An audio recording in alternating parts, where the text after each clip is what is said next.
On her wedding day, just seconds before she signed the marriage papers, a young girl stood up. She didn't scream. She didn't cry. She simply spoke 7 words that froze everyone in that village.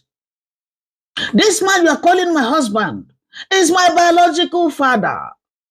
In that moment, the music stopped, the dancing ended, and the secrets that had been buried for 20 years finally exploded. What happened next destroyed a powerful man, exposed a family secret, and changed her life forever.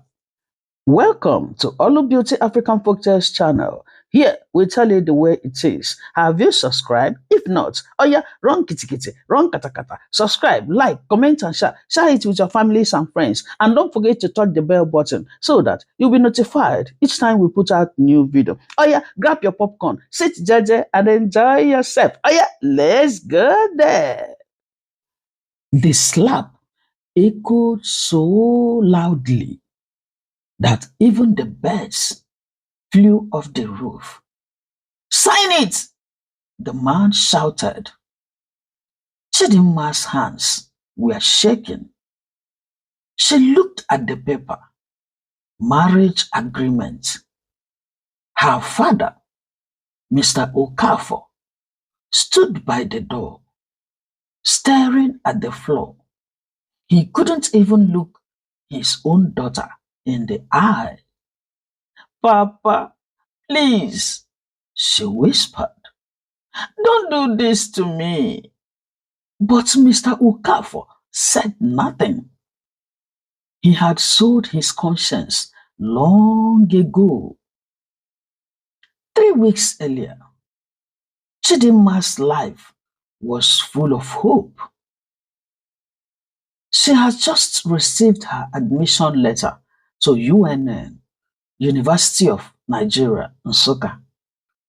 For once, happiness had entered their home. But that happiness was a shadow. That same evening, a black jeep stopped in front of their house. Silence fell across the street. Chief Ezenaya stepped out of the car. A man known for money, power, and fear. Inside the house, the air was thick. You promised me, the chief shouted. I will pay you back, please, chief, Mr. Okafor begged. The chief laughed. A cold, dry sound laugh. With what? You have nothing. Then he looked at Chidinma.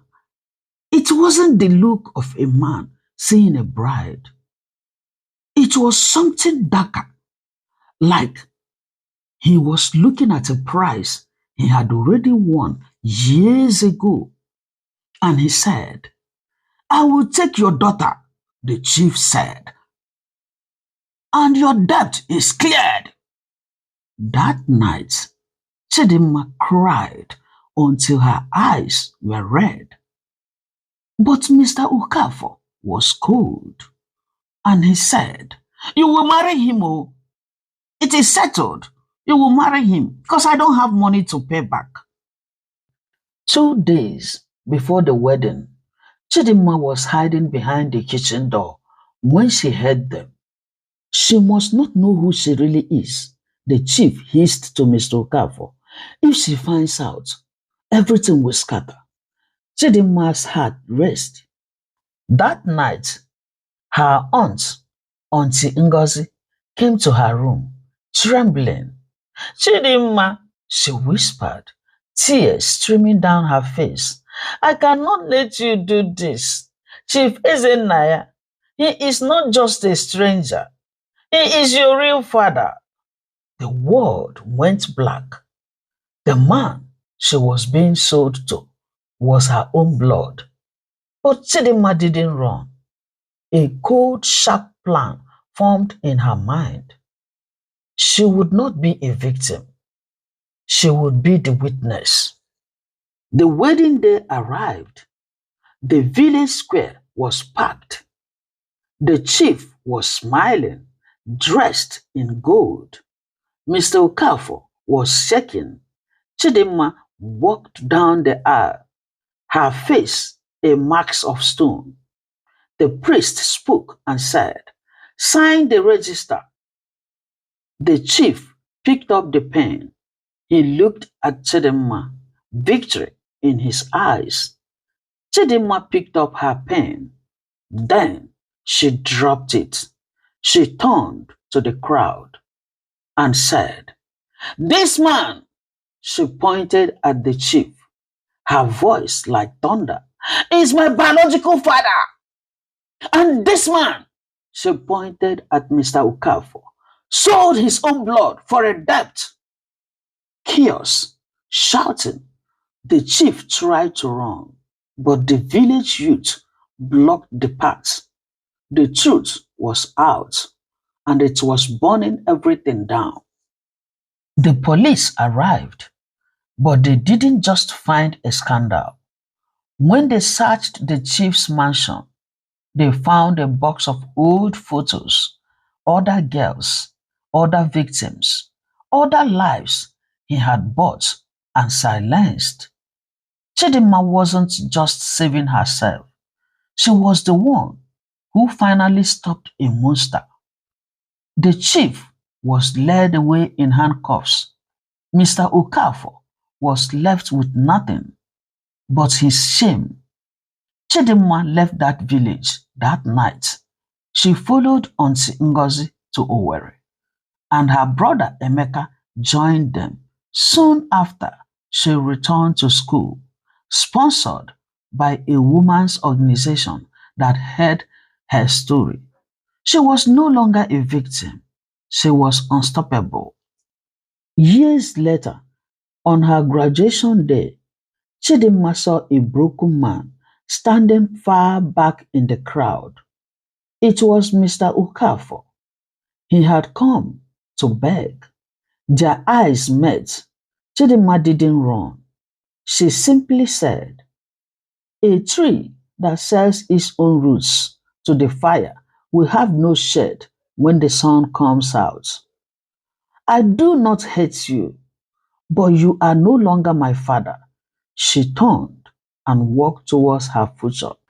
In conclusion, Chidinma's story reminds us that courage is not the absence of fear, but the strength to speak the truth, even when your voice shakes. She lost a father, but she found herself. In life, never let the fear of a powerful man silence the truth that lives inside you. And so, we learn today that, as the elders say, the man who sells his own brother for a bag of gold will eventually find that his gold cannot buy him a brother. Chidinma found her voice, but her father lost his soul.